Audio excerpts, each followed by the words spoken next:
Morning, everybody, to a new session. Well, you have quite a lot of work today, since today is the day when you start writing the essay on George Orwell's 1984.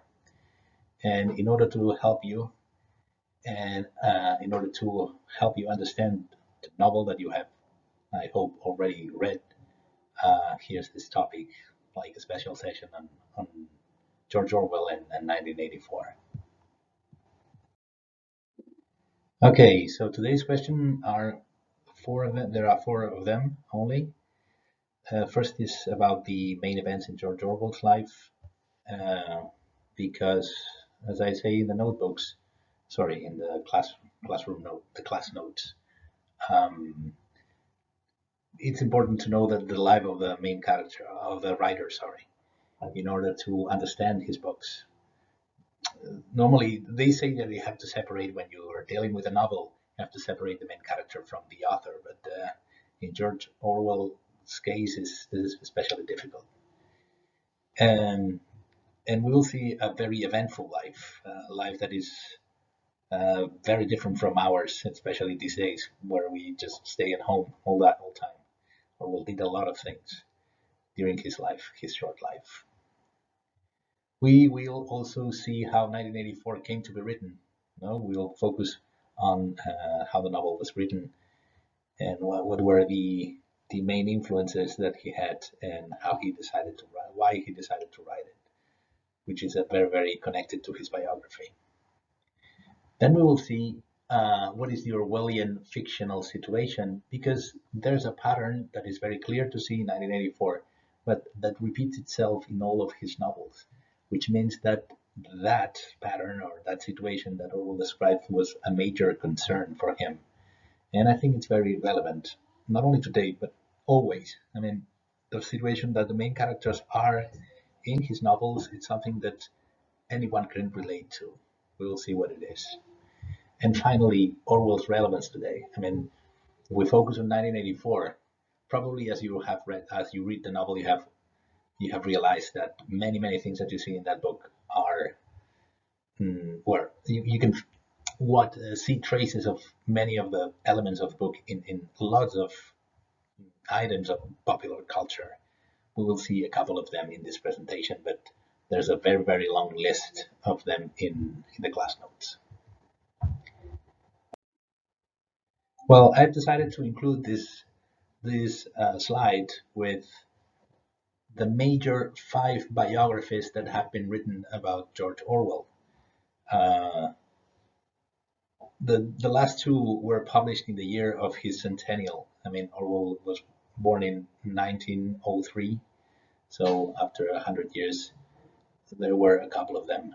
Uh, well, you don't really need to read them, but it's only obviously it's only for you to know that Orwell is very relevant in England and in the United States, and people have been very concerned on getting his life right, the facts of his life right. There are not a lot of writers of the 20th century that have five different biographies on them. So let's start with his life. Orwell was born in India, okay, and because his father was India, well, he was a state worker for the British Empire, and that's why he was living abroad. No? And then this is where George Orwell actually was born. His real name was not George Orwell; it was Eric Blair. Well, he came back to England uh, very short after he was born, and then he started studying. As a child, he studied in a school called Saint Cyprian's as a boarding school. No, I mean he was living there for a year. Saint Cyprian is important because, as you will see in the class notes, uh, in time when he reflected on his experience on Saint Cyprian's, he had like a model to describe a totalitarian state. I was hesitating to make you read his specific piece called "Such Were the Joys," on his time on St. Cyprian's, but I finally decided that it's too long. But I strongly encourage you to read it. After you have read 1984, it's a very interesting reading. His memoirs on his staying in St. Cyprian's. No? Particularly, the headmaster of the school was a woman called Cicely Vaughan Wicks. That really reminds you of the Big Brother. Okay. Orwell, after that, went to a very elitist school called Eton, which already exists, obviously. It's like a few centuries old, Eton. And here you have a picture of him by that time. And after he finished Eton, he went to Myanmar, okay, and to become a policeman. So Orwell somehow from the beginning knew uh, what is it like to have power, but he didn't like it. Okay? He discovered that having power is something that also dehumanizes you, something that takes away your humanity. So, to a point that when he had the first permission to go back to England, I'm talking here, Orwell was like 22, 23 years old, no more. And well, 25, sorry. But he was in his 20s. And makes you wonder what I was saying at the beginning, no?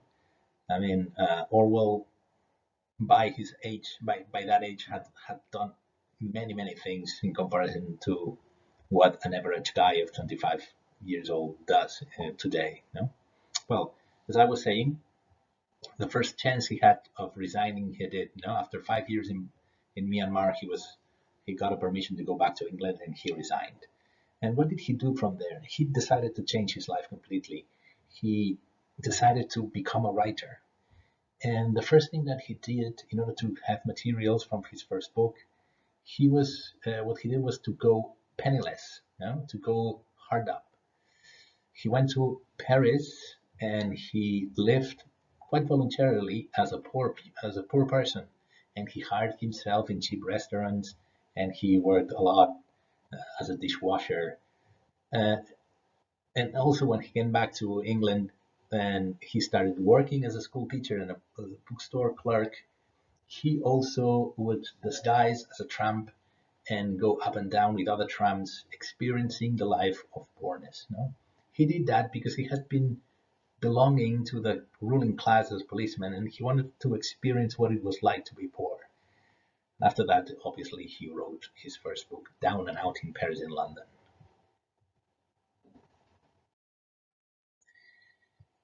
During the man who published Down and Out in Paris and London was Victor Collins. You have it here, and he also gave him a contract for the next books and novels.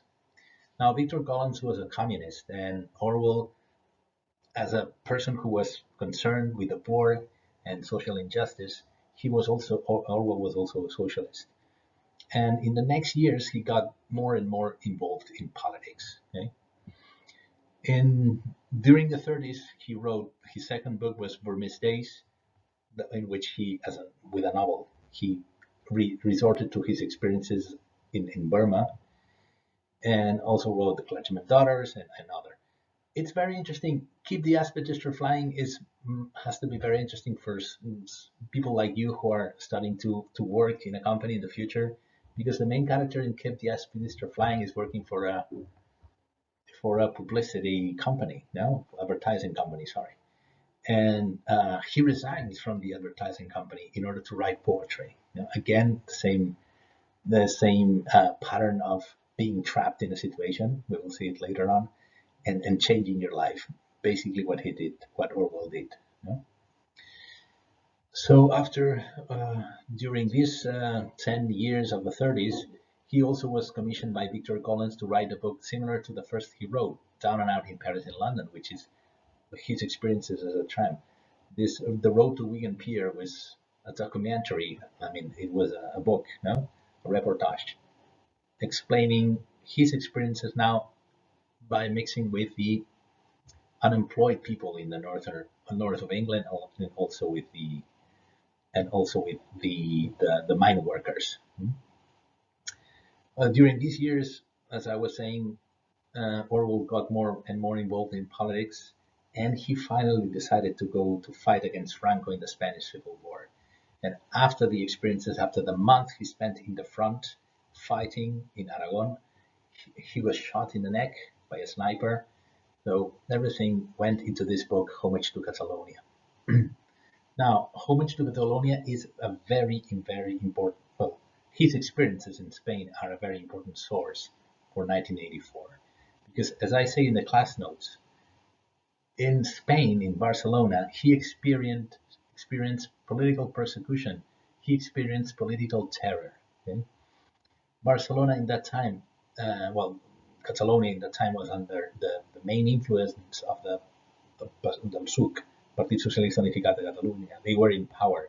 And at some point, and by direct orders of Stalin in the Communist Party in the USSR, they started to prosecute and put into jail all other people who were also socialists but didn't belong to the Partit Socialista Unificat de Catalunya. And what they did was simply kill them, put them in jail, torture a few of them. That was political terror. It was a way of concentrating all of the power in your hands and eliminate your political rivals. And Orwell got involved in that. I mean, he was a victim of this persecution because he didn't belong to the Partit Socialista Unificat de Catalunya. He had joined quite accidentally to the PUM. The founder of the PUM, Partido Obrero de Unificación Marxista, was one of these people who were tortured to death in jail. And even today, his name was Andreu Nin, by the way.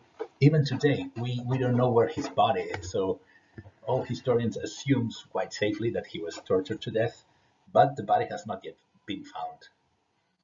That's political terror. That's the pattern that he had in mind afterwards, quite a few years later when he started writing 1984. There's also another novel called Coming Up for Air.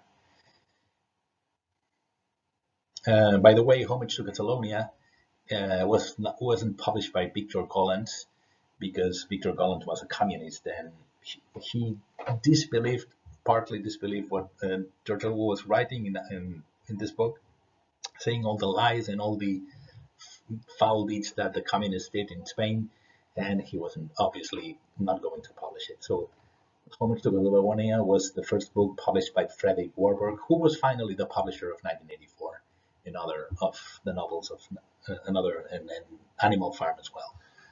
Frederick Warburg is a name that we will come back to later. Okay, so as I was saying, there are a few elements in 1984 that were taken directly from his experiences in Spain or in Barcelona and in Aragon while he was fighting Franco. This is Andreu Nin, the guy that I was talking to you about, the leader and the founder of the PUM, who was tortured to death. The communists took him and wanted him to sign a false confession saying that his party, his organization, the PUM, was a spy organization in favor of Franco.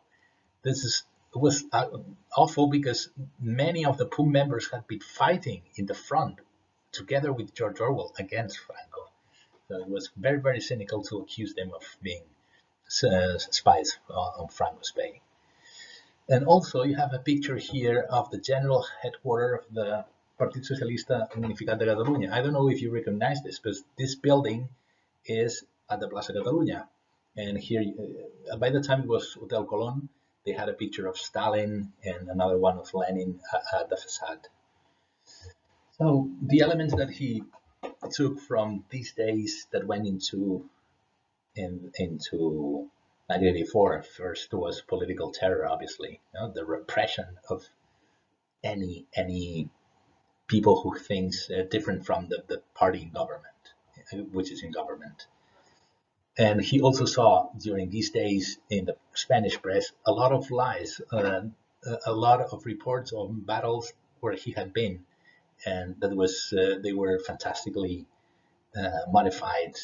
No one told the truth then.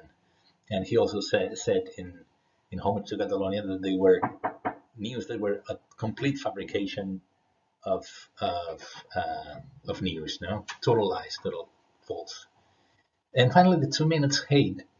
The specialists on Orwell say that probably the 2 minutes hate come from the political rallies that he saw in Spain during these days. These are the three main elements that come from his experience in Spain, plus the general scenery and the general situation of the novel. So after he came back from Spain, he, as you said, you saw a couple of slides before, he continued writing, you know, and then the Spanish, the sorry, when well he had been back in England in the year 1939. You know, the Second World War started. He started to work for the BBC, and in 1943 he started writing Animal Farm. Okay, which is a very clear precedent of 1984. And he finished it by 1945, and it was Frederick Warburg who published it, and it was a huge success because the war had already ended, and then the USSR had become the official enemy. You have to bear in mind that during the Second World War, USSR was an ally to the Great Britain, to England. So nobody wanted to criticize them. But as soon as the war had finished, by the year 1945 precisely, everybody started listening to George Orwell, and everybody was interested suddenly on all the power abuse done by the USSR. Okay? And then a couple of some years later, he published 1984. Okay? Uh, as for the horrors of the natural death, when he was in Paris, living as a poor, he started having, well, he had lung problems, pulmonary problems all of his life. And when he was in Paris, he had to admittance to a hospital for the poor, sorry. And next to him there was a guy who was dying and died that night. He couldn't help him. He didn't could Orwell couldn't move because he was very ill. So he saw how a person dies. That's something that reminds us of the topic of euthanasia somehow. And then he just thought that he would never like to die like this, no. But then in time, as I was saying, he got tuberculosis in Spain during the Spanish Civil War, and then all of his life he was suffering from the lungs. And by the time he wrote 1984, sorry, he was very, very ill, and he finally died alone in a hospital, not a hospital for the poor this time, but he died the way he always feared. Okay? Okay, so let's see more specifics on how 1984 came to be written. He started to write it quite after the publishing of Animal Farm, no, by 1946 or 1947, it's not clear. And then in order to write this with the money he had earned by Animal Farm, he decided to rent a, a small farm house in an island in Scotland. I don't know if you know this, but Scotland has just in the coast, but inside the sea, obviously, a few islands. One of them is Jura. They have a fine whiskey, by the way. Well, a fine Scotch, obviously. And then just I have put the picture here, although it is very little, so that you can see the isolation in which he lived. Orwell had decided to hire this in order to be alone and be able to write and to isolate himself from from the society in general. Okay, he hated technological society, and he was felt better when he was apart from the rest of the world and of people. He finally mm, got so ill here that almost didn't finish 1984, the novel. Okay? So it was written in very strange conditions from our point of view. And then again, it was Frederick Warburg who published the book, who had already published Homage to Catalonia, and also Animal Farm, and who got rich thanks to the sales of 1984. Okay? But besides these external circumstances, in the class notes you will find some information of the main influences of 1984. No novel is entirely original ever. So by in the 20s, a Russian refugee who was getting away from the USSR, from the communist revolution, wrote a book called We. Here is the Catalan translation of this work. This is the main inspiration of George Orwell, and he even published a review of We from a French translation, and then he in other moments in his life he wrote very clearly that he had taken inspiration in Samiatin's We. Okay, so the novel somehow, 1984 is somehow a copy of this novel, okay?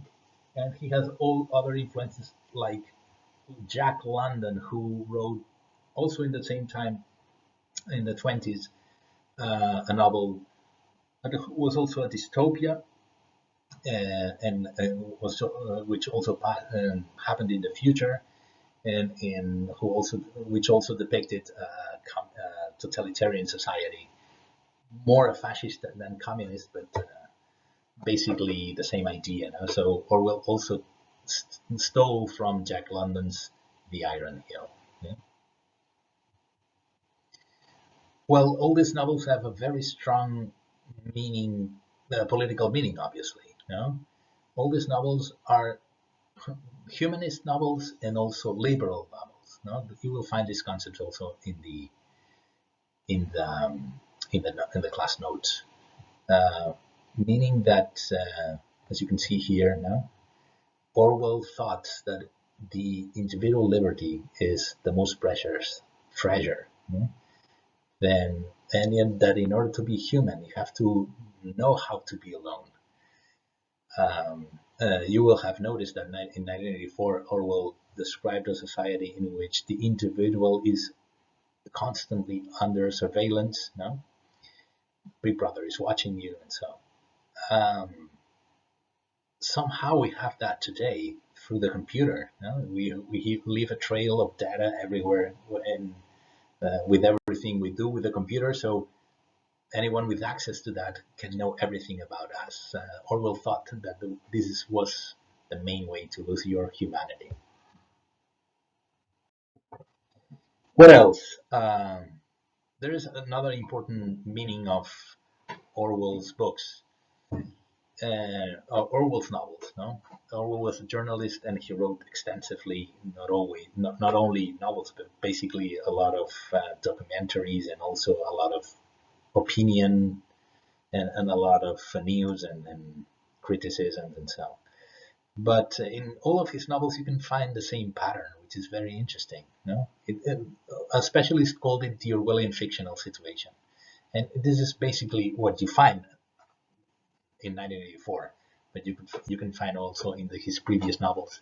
And there's part of the what you have to learn and notice is this pattern. This pattern says that the main character is always trapped in a situation in which he has to decide if he cooperates or if he rebels against it. In 1984, obviously, the main character, Winston Smith, is trapped in a totalitarian society, and he has to decide whether he continues doing what is expected from him or he rebels against it. But you will find it in the class notes how the other main characters in Coming Out for Air, for example, the novel of 1939, or as I said before, Keep the Aspidistra Flying, it's always the same pattern. No? That's what gives Orwell his universality, because somehow it's something that we all have to decide whether we live in a totalitarian society or in a normal society, as ours, normal, so to speak. You know? Are we supposed to do whatever what is expected from us, or how do we find our authenticity? How do we have an independent thought, an independent life? And also, as I said before, the Orwellian fictional situation is about how to remain human, how to be yourself, because conforming with others takes out your liberty. So both topics are here. Finally, Orwell's relevance today. The influence of 1984 and General Orwell, but of 1984 in popular culture is extensive. I have included a link to the Wikipedia page in the class notes where you will see a huge list of elements of 1984 that repeat themselves in other novels, in other books, in other articles. And I sustain that this brand of clothes, this obey, are inspired in George Orwell's 1984, because as you can see here, you have the face of the Big Brother. This picture here belongs to a movie called V for Vendetta. It's a little bit old. It was the beginning of the century, 2005 it is. And basically, every time that we think of a totalitarian regime, what we have in mind are the images that Orwell created in his novel. What else? Orwell foresaw the main danger of technological society, which is the ability to control what the citizens do almost in real time. Also, he coined a lot of terms in the novel, no, that politicians, especially in the United Kingdom, use today, like being like Big Brother or doublethink, which is a key element of the novel as well. And also today we speak about post-truth politics, which means that politics are based, or well, not necessarily based, but that it has happened that the elections have been won by parties that have invented a lot of lies and published them online. People has believed it, no? And when these people are confronted with the lies, well, they don't admit, or their admission is useless because they have already influenced people. That's post-truth politics, no? And also, and finally, the problem of authentic existence, no? How to define yourself, how to be yourself inside a society. This is also that this is permanently relevant when we think of George Orwell and we think as in our existence as human beings. Okay, well, that's a summing up of the of the class notes. They're a little bit long, so take your time to read them. And let's continue with the class.